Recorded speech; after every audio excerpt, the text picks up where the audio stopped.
Hello students, how are you. उम्मीद करता हूं आप लोग वीडियोस देख रहे होंगे और उस वीडियो से आपको बेनिफिट भी मिल रहा होगा। वीडियो के दौरान मैं आपसे कुछ बीच बीच में क्वेश्चंस भी पूछता हूं, जिसमें मैं आपसे इस चीज के लिए मैं आपसे रिक्वेस्ट करता हूं कि आप उनके आंसर्स जो है वो आप कमेंट बॉक्स में आप जरूर लिखें। इससे फायदा क्या होगा? इससे फायदा ये होगा कि आप उस चैप्टर को, उस वीडियो को आप बहुत ध्यान से देखेंगे और जब आप ध्यान से देखेंगे तो वो चैप्टर आपका ऑटोमेटिकली क्लियर हो जाएगा। सो आप वीडियोस को पूरा देखें और उसमें जो क्वेश्चंस पूछे हैं उनका जवाब आप कमेंट बॉक्स में आप जरूर जरूर जरूर दें, ताकि उस वीडियो का पूरा आपको बेनिफिट मिल पाए। सो आइए हम लोग आज का अपना वीडियो स्टार्ट करते हैं, जिसमें हम लोग टॉपिक देखने वाले हैं एयर ट्रांसपोर्टेशन। सो आइए स्टार्ट करते हैं।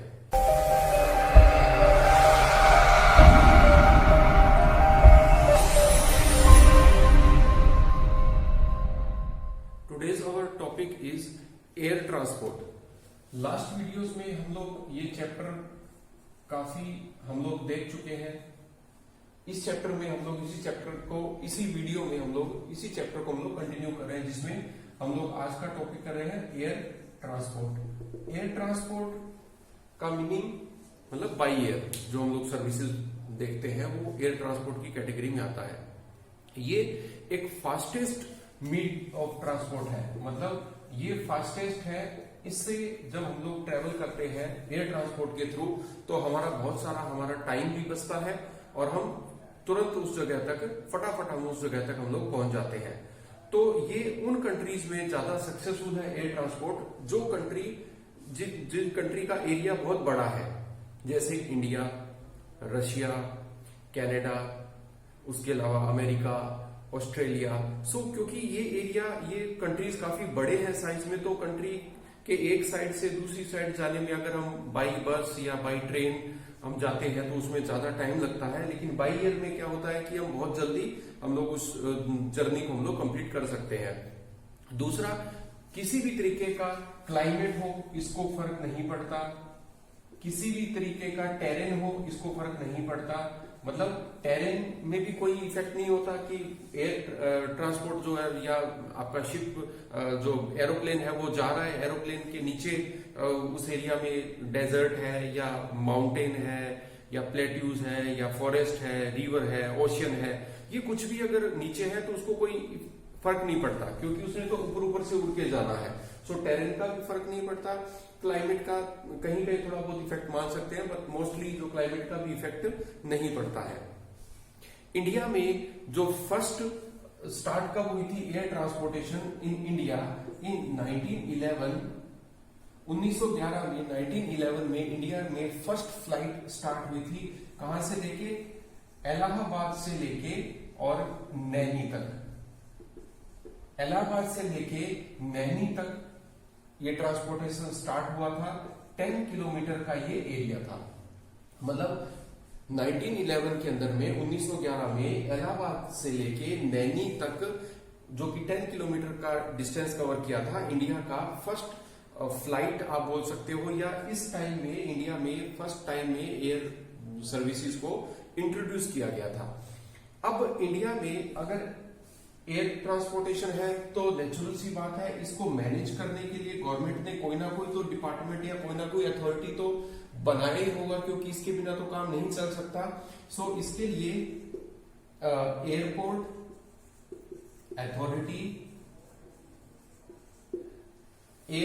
अथॉरिटी ऑफ इंडिया एक डिपार्टमेंट है जो कि सारा का सारा काम देखता है एयर ट्रांसपोर्टेशन को प्रॉपर मैनर में इसको एग्जीक्यूट करने में, एग्जीक्यूशन में, उसको रेगुलरली मेंटेन करने में, एयर स्पेस को मेंटेन करने में, वहां का जो कम्युनिकेशन है, एरोनॉटिकल कम्युनिकेशन है, उसको मेंटेन करने में, ये सारा का सारा जो काम है इंडिया का ये डिपार्टमेंट देखता है। लेकिन ये डिपार्टमेंट सिर्फ जितना इंडिया का जो एयर स्पेस है, सिर्फ इंडियन एयर स्पेस के अंदर ही ये काम कर सकता है, एयर स्पेस के अंदर में ही। इसका मतलब क्या बना कि इंडिया के बाहर किसी अदर कंट्री के एयर स्पेस में एयरपोर्ट अथॉरिटी ऑफ इंडिया जो है, इंडिया के बाहर कहीं भी किसी भी प्लेन को या किसी भी सर्विसेज को डील नहीं कर सकता, क्योंकि वो इंडिया का है। तो इंडिया के जो एयर स्पेस है, मतलब इंडिया कंट्री के अंदर अंदर में ही एयरलाइंस को मेंटेन करने का, उनको प्रॉपर मैनर में चलाने का, वहां पर जो सेफ्टी है उसको देखने का, या उसकी में जो एफिशिएंसी है उसको देखने का, एयरपोर्ट्स पे हर चीज को, कम्युनिकेशन को, उन सब पूरे के पूरे डिपार्टमेंट को देखने का काम जो है वो एयरपोर्ट अथॉरिटी ऑफ इंडिया पूरे इंडिया के अंदर में ये करता है। इंडिया में मेनली कुछ एयरलाइन है जो जिनको नेशनलाइज करके स्टार्ट किया गया, जिसके अंदर में एक है एयर इंडिया, एक एयरलाइन कंपनी है जो इंडिया में एयर सर्विसेज प्रोवाइड करने का काम करती है। दूसरा है इंडियन एयरलाइंस, ये दोनों गवर्नमेंट ऑर्गेनाइजेशंस हैं जो इंडिया की गवर्नमेंट ऑर्गेनाइजेशंस है जो कि एयर सर्विसेज प्रोवाइड करवाते हैं। इसके अलावा बहुत सारी प्राइवेट ऑर्गेनाइजेशंस भी हैं, प्राइवेट कंपनीज भी हैं जो इसमें वर्क कर रही हैं, जैसे इंडिगो है, स्पाइस जेट है, वो भी इसमें अपना रोल प्ले कर रही है, वो भी सर्विसेज प्रोवाइड करवाती है। लेकिन ये जो दो ऑर्गेनाइजेशन है ये इंडिया में मेनली वर्क करती है। अब जो एयर इंडिया है, एयर इंडिया जनरली क्या करती है, पूरे वर्ल्ड में अपनी एयर सर्विसेज प्रोवाइड करवाती है, कार्गो और पैसेंजर दोनों। कार्गो भी सर्विसेज प्रोवाइड करवाती है और पैसेंजर को भी ये सर्विसेज जो है ये प्रोवाइड करवाती है इंडिया के अंदर में। उसके अलावा इंडिया में एयर सर्विसेज में और कौन कौन है, इसमें जनरली देखा जाए तो पवन हंस लिमिटेड है। पवन हंस लिमिटेड कंपनी है जो कि हेलीकॉप्टर्स प्रोवाइड करवाती है इंडिया में।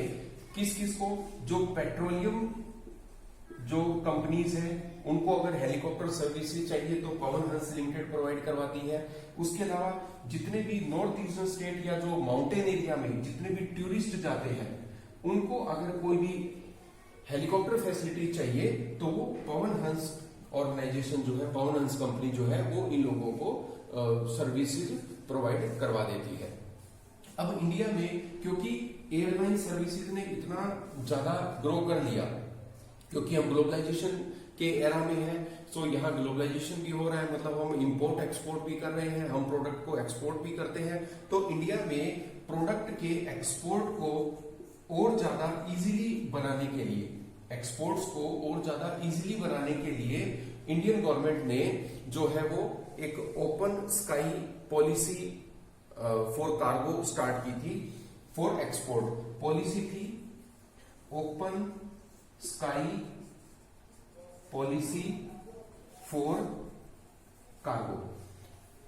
Open sky policy for cargo जो है इंडियन गवर्नमेंट ने इसको स्टार्ट किया था, किस चीज के लिए, एक्सपोर्ट को और ज्यादा बढ़ाने के लिए। कब किया गया था, ये स्टार्ट की गई थी अप्रैल 1992 में। अप्रैल 1992 के अंदर open sky policy for cargo start की गई थी इंडिया में, एक्सपोर्ट को और ज्यादा इनहेंस करने के लिए, और ज्यादा एक्सपोर्ट को इजी बनाने के लिए, ताकि हम अदर कंट्रीज के साथ में जो हम लोग बिजनेस करते हैं उसको थोड़ा सा इजीली किया जाए। तो आइए अब इंडिया में एयरलाइंस की हिस्ट्री देखते हैं कि कैसे कैसे इंडिया में एयरलाइंस का डेवलपमेंट हुआ, किस किस तरीके से हुई, कब कौन सी नई कंपनी इंट्रोड्यूस हुई, कब एयरलाइंस को नेशनलाइज किया गया, ये सारी डिटेल अपने हिस्ट्री, एयरलाइंस की हिस्ट्री में देखते हैं।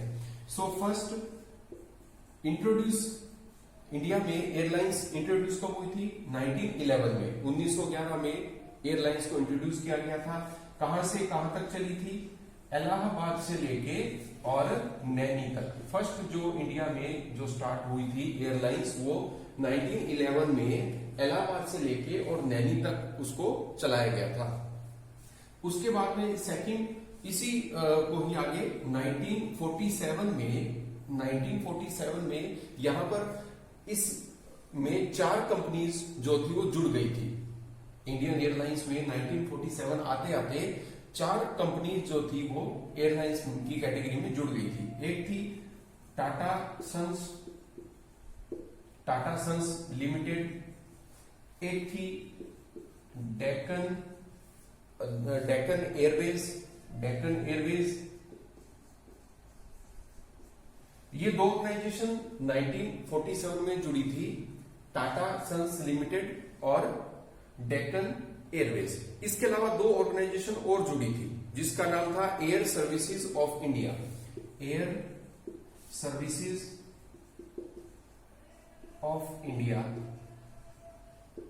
ये भी एक ऑर्गेनाइजेशन 1947 में जुड़ी थी, और एक और जुड़ी थी इंडियन नेशनल एयरवेज। फोर्थ जो थी वो थी इंडियन नेशनल एयरवेज।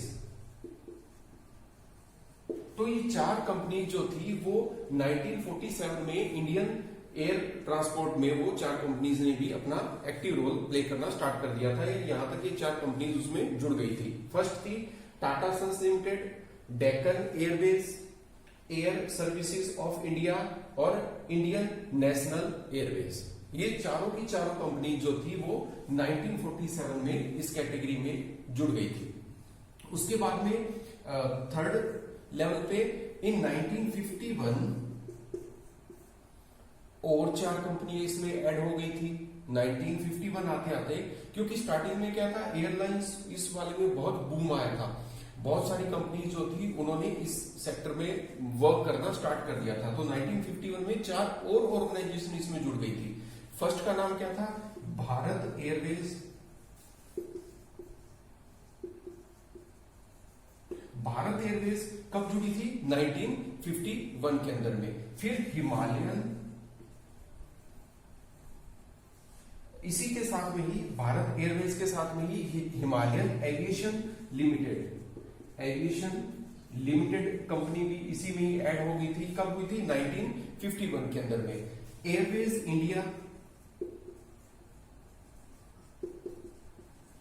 ये तीसरी कंपनी थी जो 1951 में ऐड हुई थी, और कलिंगा एयरलाइंस।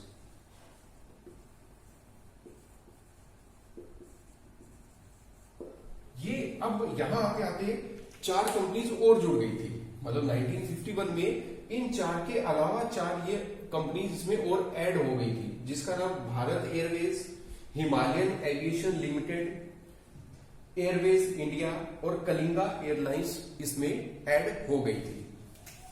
फोर्थ स्टेप पे 1953 में क्या हुआ था कि एयरलाइंस जो थी उनको नेशनलाइज कर दिया गया था। एयर ट्रांसपोर्टेशन जो था उसको 1953 के अंदर में नेशनलाइज कर दिया गया था।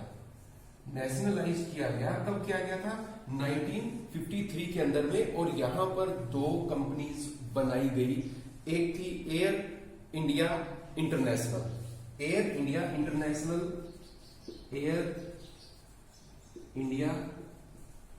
इंटरनेशनल एक कंपनी बनाई गई थी, जो कि 1953 में नेशनलाइजेशन के टाइम में वो उसको उसमें जोड़ा गया था। और दूसरी एक और कंपनी बनाई गई थी, इंडियन एयरलाइंस। इस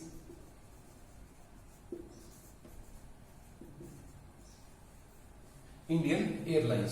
सो इन 1953 एयर ट्रांसपोर्ट को नेशनलाइज किया गया था, नेशनलाइज कर दिया गया था। उसके साथ में दो कंपनीज और बनाई गई थी, एक थी एयर इंडिया इंटरनेशनल और दूसरी थी इंडियन एयरलाइंस।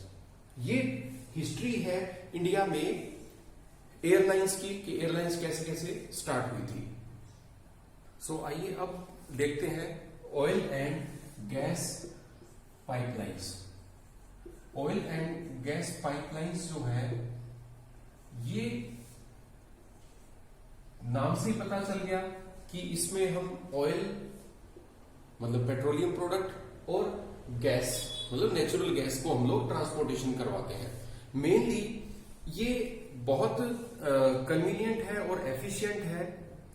लिक्विड, गैस और सॉलिड लेकिन स्लरी के रूप में उसको ट्रांसपोर्टेशन करवाने में ये ज्यादा यूज होता है। किस किस फॉर्म में, लिक्विड, गैसियस फॉर्म और सॉलिड। सॉलिड किसमें, सिर्फ और सिर्फ स्लरी। तो ये हम इसके थ्रू हम लोग इसको ट्रांसपोर्टेशन करवाते हैं, लिक्विड को, गैस को और सॉलिड को, लेकिन एक स्लरी की फॉर्म में हम इसको करवाते हैं। अब ministry of petroleum and natural gas, ये एक डिपार्टमेंट है इंडिया का ministry of petroleum and natural gas.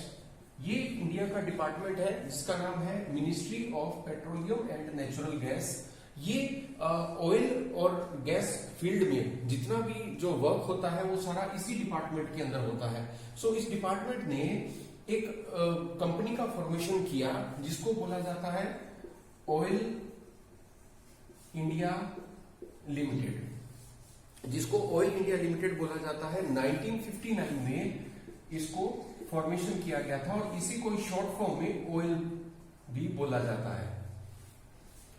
Ministry of petroleum and natural gas department ने ऑयल इंडिया लिमिटेड एक कंपनी का फॉर्मेशन किया था इन 1959 में ऑयल कंपनी का फॉर्मेशन किया था। अब ये ऑर्गेनाइजेशन करती क्या है, इस ऑर्गेनाइजेशन का काम क्या है? ये क्या करती है कि क्रूड ऑयल और जो नेचुरल गैस है, क्रूड ऑयल और नेचुरल गैस का एक्सप्लोरेशन करने का काम इस ऑर्गेनाइजेशन का है। इसका प्रोडक्शन करने का काम, इसका प्रोडक्शन करना और इसका ट्रांसपोर्टेशन करना, ये सारा का सारा काम जो है वो कौन करता है? वो करता है कंपनी जिसका नाम है ऑयल, जो कि 1959 में फॉर्मेशन हुई थी। किसके अंडर में? Ministry of petroleum and natural gas. तो ये जो ऑर्गेनाइजेशन है ऑयल, इसका काम क्या है? इंडिया में क्रूड ऑयल, जितना भी क्रूड ऑयल निकलता है, crude oil plus natural gas, इसका एक्सप्लोरेशन करना, इसका प्रोडक्शन करना और इसका ट्रांसपोर्टेशन करना, ये सारा का सारा काम जो है वो ऑयल के अंडर में होता है। अब कुछ एक और इंपॉर्टेंट अपने पाइपलाइन प्रोजेक्ट्स देखते हैं जो इसी डिपार्टमेंट के अंडर में ये वर्क करता है, जो कि ट्रांसपोर्टेशन करता है। क्रूड ऑयल, नेचुरल गैस, उनका ट्रांसपोर्टेशन करता है। सो वन बाय वन एक कुछ इंपॉर्टेंट है जिनको देखते हैं। फर्स्ट है नाहर काटिया। नाहर काटिया कहां पे है? ये है आसाम में। नाहर काटिया आसाम से लेके और बारूनी तक ये जाती है। बारूनी कहां है? बिहार में। बारूनी बिहार तक ये पाइपलाइन जाती है, जिसकी लेंथ जो है वो 1157 किलोमीटर है। 1157 किलोमीटर इस पाइपलाइन की टोटल लेंथ है, जो कहां से निकलती है? नाहर काटिया आसाम से लेके। नाहर काटिया आसाम है क्या? ये एक ऑयल फील्ड है, मतलब यहां से क्रूड ऑयल निकलता है। अब क्रूड ऑयल निकाल लिया तो उसको रिफाइनरी तक भी लेके जाना पड़ेगा। तो रिफाइनरी कहां पे पड़ती है? बारूनी। बारूनी कहां पड़ता है? बिहार में। तो यहां पे क्या है? रिफाइनरी है। तो ऑयल फील्ड से लेके, मतलब नाहर काटिया से लेके बारूनी बिहार तक जो रिफाइनरी है, यहां तक, यहां से क्रूड ऑयल को यहां तक ट्रांसपोर्टेशन करवाया जाता है। और इसकी टोटल लेंथ कितनी है? 1157 किलोमीटर इसकी लंबाई है। इसी को ही आगे इन 1966 में इसी को ही आगे बढ़ा के कानपुर तक इसको कर दिया गया, जो कि उत्तर प्रदेश में है। कानपुर उत्तर प्रदेश तक जो है इसको इन 1966 इसको आगे तक लेके गए थे। कुछ और इंपॉर्टेंट ऑयल पाइपलाइंस अपने देख लेते हैं। एक निकलती है अंकलेश्वर। अंकलेश्वर से स्टार्ट होके और ये जाती है कोयली तक, ये भी एक पाइपलाइन है। उसके अलावा एक और जाती है जो मुंबई हाई से स्टार्ट होती है, और ये भी कहां तक जाती है? ये भी कोयली तक जाती है। उसके अलावा एक और है हजीरा से विजयपुर से जगदीशपुर, यहां तक ये पाइपलाइन जाती है। उसके अलावा एक और पाइपलाइन है, मतलब ऐसी खूब सारी इंडिया में पाइपलाइंस हैं जिनको अपने आगे देखने वाले हैं। एक और जाती है जो कि आपके गुजरात के सलाया से लेके और ये गुजरात के सयाला से लेके और ये कहां तक जाती है, मथुरा तक। मथुरा उत्तर प्रदेश में है, यहां तक ये जाती है। अब ये क्या करती है, सलाया से ये क्रूड ऑयल निकालती है, क्रूड ऑयल निकाल के ये जलंधर तक आगे जाती है, वाया कानपुर, वाया मथुरा होके ये आगे जलंधर तक जाती है। जलंधर कहाँ है, पंजाब में, तो पंजाब तक ये जाती है। यहां आपके लिए एक होमवर्क क्वेश्चन है, आपने इसकी टोटल लेंथ बतानी है कि ये कितने किलोमीटर लंबी है। ये आपके लिए क्वेश्चन है।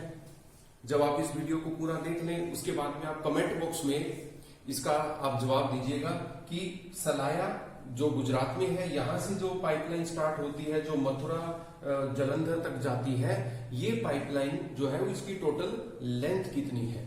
ये आप लोगों ने कमेंट बॉक्स के अंदर इसका आपने जवाब देना है।